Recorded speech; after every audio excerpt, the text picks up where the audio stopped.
Hello mga kabokals. Ayan, dito na naman tayo sa ating mga decal brown. So ngayon naman po ay pipili na tayo ng mga additional breeders natin. Ayan, so makita nyo po may mga egg po tayo. Ayan. So nangingitlog po sila kahit wala pang layer feeds ha. Nakadarak mais lang po sila ngayon. Pero so far marami po nangingitlog. Ayan o. So ito pipili tayo.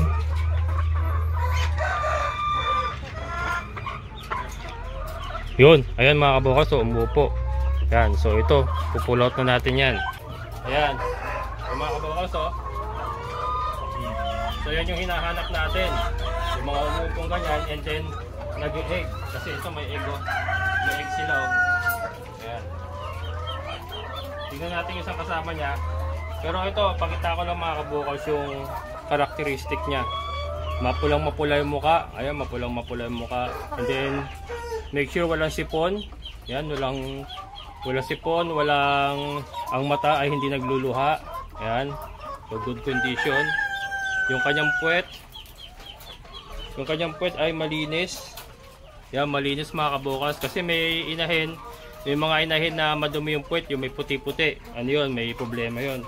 Ito malinis po. And yan, maganda pa So ito candidate po sa ating magiging breeder. So ito ilalagay ko na doon sa ating breeding area.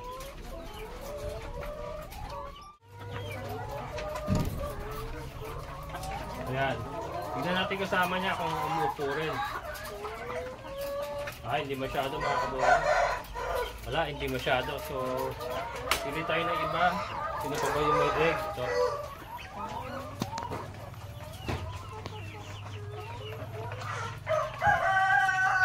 Yan ba? Can you see it?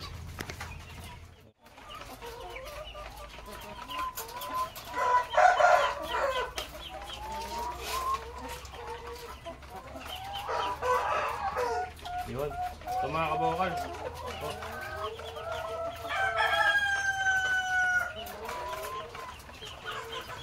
And at the same time, malaki mga kabokal sa malaki. Malaki yung ating pinipili. Malaking inahin. So ito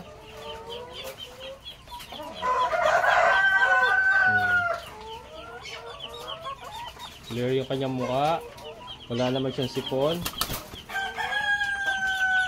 Yan, okay. Puwet niya, puwet. Ang puwet. Yun, malinis ang puwet. Number 2.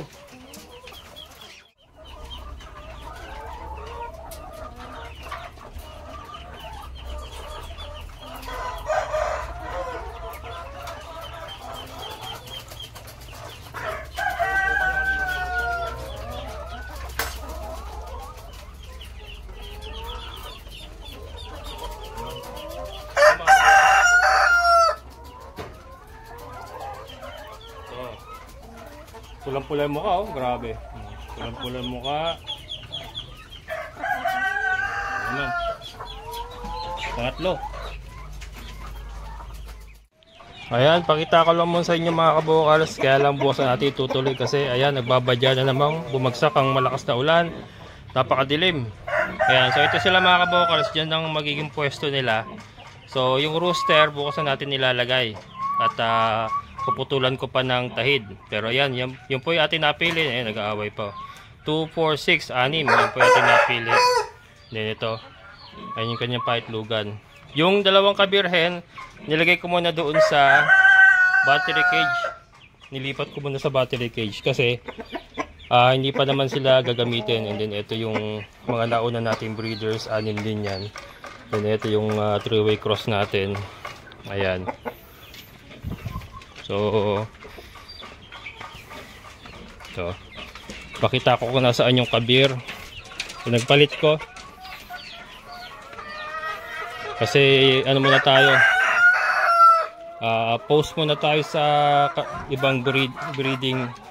Concentrate muna tayo sa decal brown Rhode Island. Ito sila yung dalawang kabir natin, tag isang kulungan kasi malalaki ang kabir, malalaki kasi sila. Kaya tag-isa sila. Ayan po yung dalawa nating kabirhen. So ayan mga kabukas, bukas tutuloy natin. Ayan. At babagsak na naman ng ulan.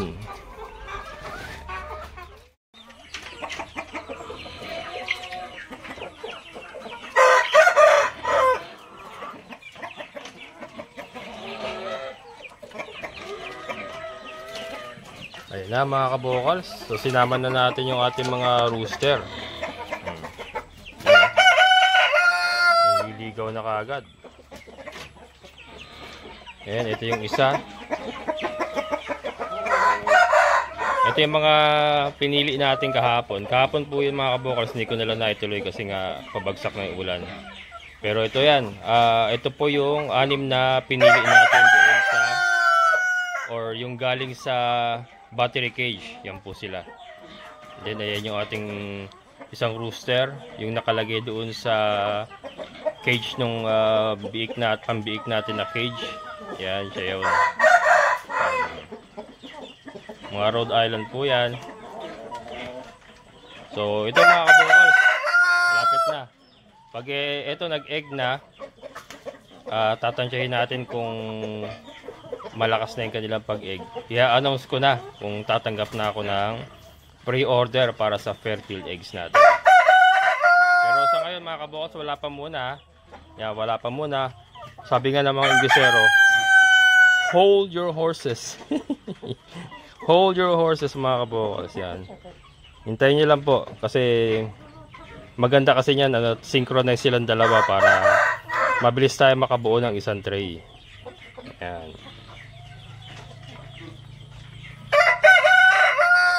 Mga kabokals, matigas yung ating rooster na yan. Kapuputol ko lang ng tahig. Ayun, oh. Puputol ko lang ng tahig kasi mahaba na yung kanyang tahid.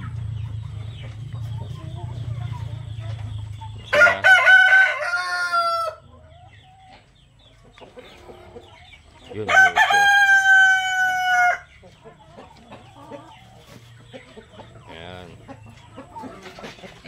Aggressive, so far aggressive yung ating rooster. Maganda yan.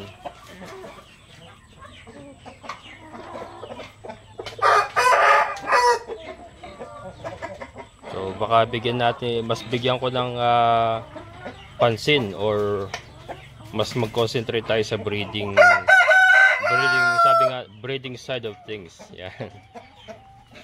Pero yung ating table eggs hindi po mawawala yun. Kasi syempre ano natin yun ang nauna nating negosyo. So marami pa rin naman umu-order.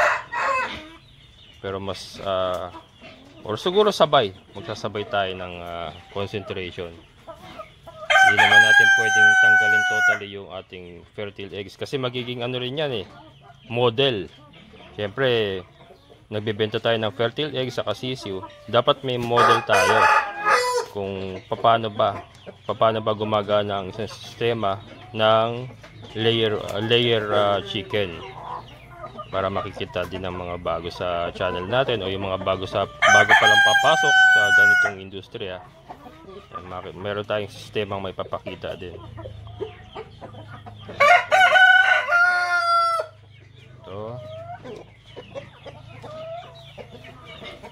Ito mga subo ko na ito kasi may mga pasisiw na tayo dyan May mga anak na yan.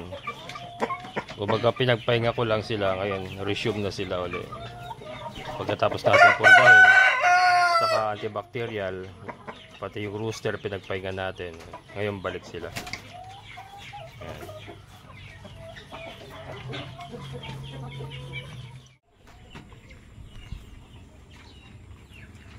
Ayan mga kabokals, umulan na naman. Katatapos lang umulan. Time check, pasado alas 5. Bago tayo magtapos,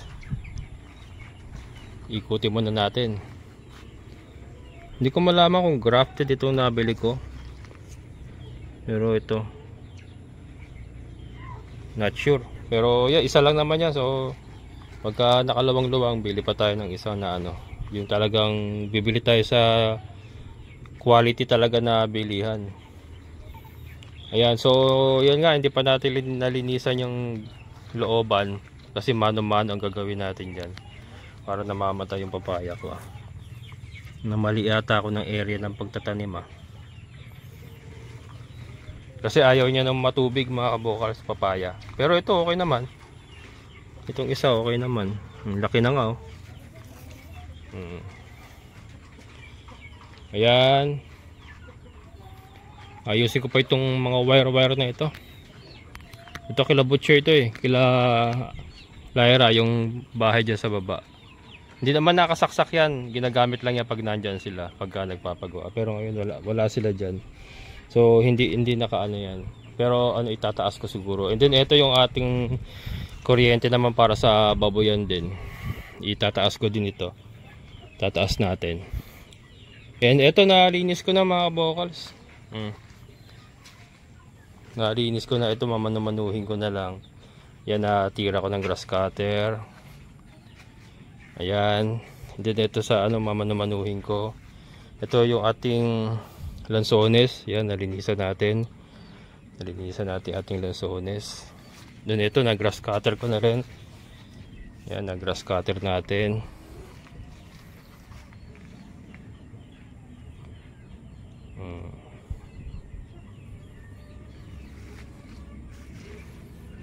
Ito yung ating mga dwarf coconut.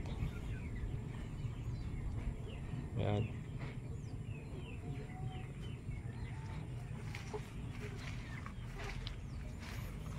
Mangga natin sumisipa na oh. Sumisipa na. Ito mga kabokals yung ating pinakaunang breed ng DeKalb Brown Rhode Island. Ayan, so nakabukod sila. Andito sila sa labas sa may likod ng kubo. Pero ayusin natin yan, ilalagay natin sa mas magandang area. Binukod ko doon sa mga kabir, saka sa mga cross dong Tau Shamu.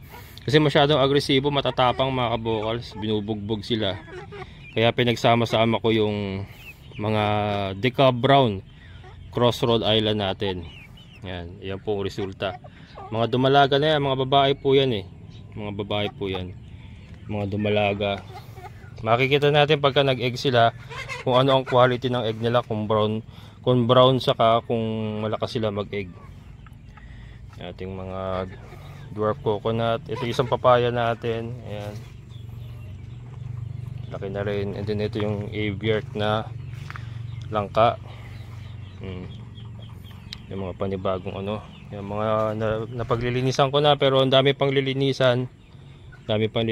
Pero at least na grass cutter ko. Ayan o. Na grass cutter ko na yung area. Maaliwalas na. At least maaliwalas ko paano. And yung ubas natin. Ayan, looking good yung ating mga ubas. Mga dalawa lang. Ayan, looking good sila. Yung kalamansi, malapit ko na mailipat ito. Kasi na-grass cutter ko na dito sa loob. So, malapit na tayo makapag-grass cutter sa kabila. Sa lote ni Ate Ninfa. Ito na mga kabokals. Dito natin sila nilagay kasi yung Rhode Island Rooster nga pala natin na dito galing nandoon na sa breeding pen natin kasama yung 6 na pinili natin DeKalb Brown. Kaya ito nabakante yung kulungan natin or yung cage natin ng Beck. Yan, inelevate ko sa lupa para hindi kalawangin. Ayan, nilagyan natin ng kalang na kawayan. Yan, para hindi siya nakaside sa lupa para hindi masyadong kalawangin. Yan. So ito pansamantala naman sila dyan. At least hindi sila nababasa, saka yung paa nila hindi permis na nakababad sa putik pag agad umuulan. Kasi merong plastic matting yan. And may bubong. Yan, may bubong sila rito. Para mas magandang kanilang kinalalagyan. And yan, ayusin pa naman natin. Unti-unti mga kabokals, isinasaayos natin. Pero ito nga, ito po yung resulta ng ating cross breeding ng DeKalb Brown Rhode Island. Ayan na po. Ang gaganda ng ang gaganda ng kulay nito, ayan ganyan. Pero syempre yung ating final testing, yung itlog nila, ano bang itlog, brown ba, and malakas ba silang mag-itlog. Yun po yung isa po sa titignan pa natin. Pero very confident naman ako mga kabokals na ito, brown egger din po kalalabasan nito. Kasi yung ginamit natin na tandang ay Rhode Island naman. Rhode Island Red naman yun. Ayan. Ayan mga kabokals, hanggang dito na lang. Maraming salamat sa inyong pagsama. So at least nalilinis na natin and unti-unti na nating na gagawa yung ating mga plano. Ayan, so abangan nyo po yung ating fertile eggs at saka yung day old chicks. Soon, coming soon mga kabokals, i-announce ko po yan. Ayan, amazing na buhay. Bye bye.